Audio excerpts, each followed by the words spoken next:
Many people today have dilemmas with how society operates.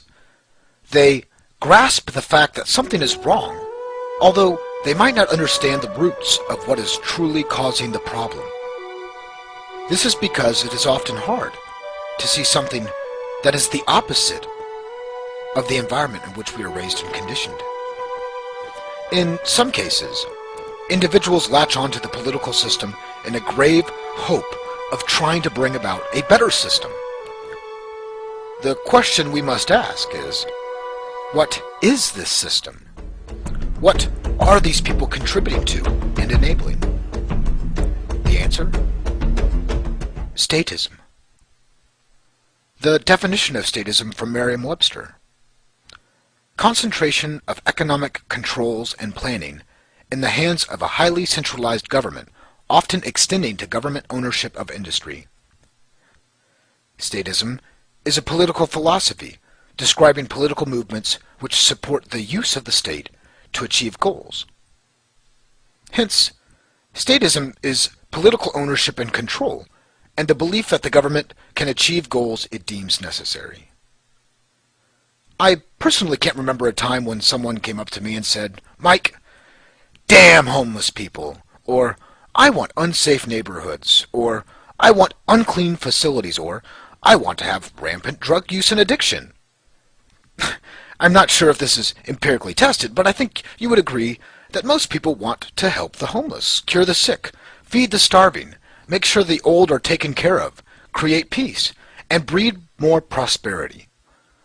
The question then asked, how are these preferences enforced through statism, a system of political ownership, and the belief that goals can be achieved through government? The government produces nothing at a marginal gain when compared to the free market, which is not what we have today. The government doesn't have its own revenue source. It's not self-sufficient. So where did the oligarchs and politicians get the money to achieve these goals? When the pathogenic parasitical bureaucrats we call politicians want money, they must extort it from the population. These men write up nice documents, laws, that make it sound as if their actions are morally justifiable. They hire men to steal for them, and even portray the job as heroic. This is, of course, not voluntary funding. You do not have an option on whether to fund their pyramid scheme or not. The more laws, the more you must pay. If you break one of the tens of thousands of arbitrary and imaginary rules of their protectionist trade regulations, they will send you a fine, a penalty. Much like Al Capone, if you do not pay this penalty, this threat, they will send their hired mercenaries to kidnap you and hold you in a cage, which requires more taxation theft to cover the costs. In these cages, the guards and political prisoners will share in the torture, this unneeded torture. If you try to protect and defend your family against this intrusion, you will be massacred like pigs at a slaughterhouse. After all the dust clears, a few things become certain. Every law in adult statist society is a gun. Every single law is a threat towards the initiation of violence, and the guns are everywhere. We can now see things for how they truly are. Taxation is theft. Prohibitions and victimless crimes as domestic wars. Lobbying as bribery. Regulations as protectionist legislation for corporate lobbyists. War is murder. Statism is terrorism. Statism as slavery. It's not as if the government can feed every child. No one donates to welfare because they have been extremely pleased with the results. They simply give what they have to stay out of jail. Why is this? Because they know that they would rather take their money and give it to a private charity, as private as anything can be in this statist system. Because they know that the money will be spent more efficiently than through the bureaucratic black hole. When we were kids, we were instructed not to hit, not to steal, to respect others, Great principles that should be adhered to more often. Once we grow up, though, things seem to change. Statism, what most adults consider reality today, is nothing but hitting and pushing, stealing, kicking, screaming, threatening, and, well, you get the picture. Many people believe that because government currently claims monopolies in certain facilities, that this is how it is supposed to be, that there is some altruism at work, which couldn't be farther from the truth. Although the Enlightenment and Industrial eras discarded most taboos and spells, many people still cling to magical powers and sorcery.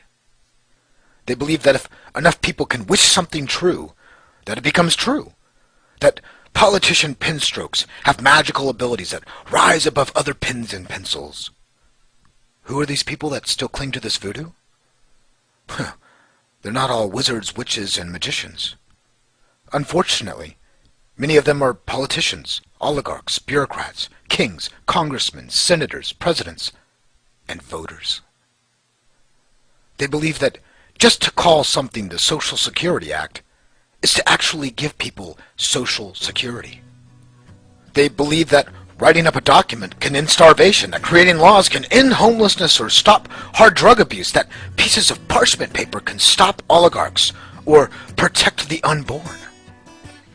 They never see the gun they are inevitably pointing at everyone else, including themselves.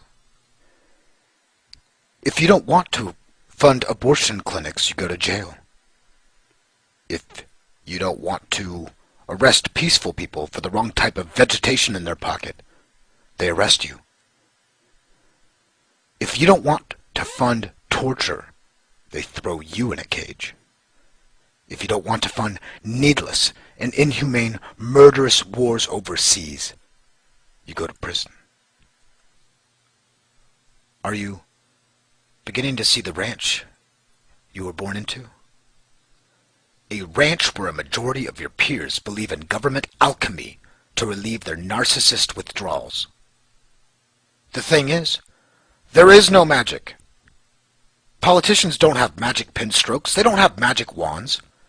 Just guns, and the men to enforce their whims, in many cases without questioning where their masters derive their power.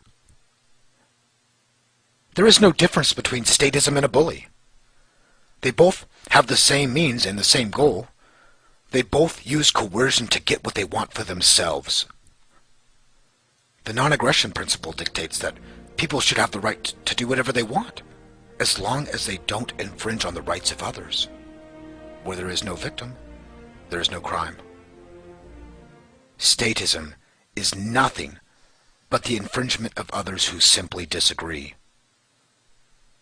Most people believe anarchy is chaos, although I can find nothing more chaotic than ubiquitous suitable conduct being determined by political whim.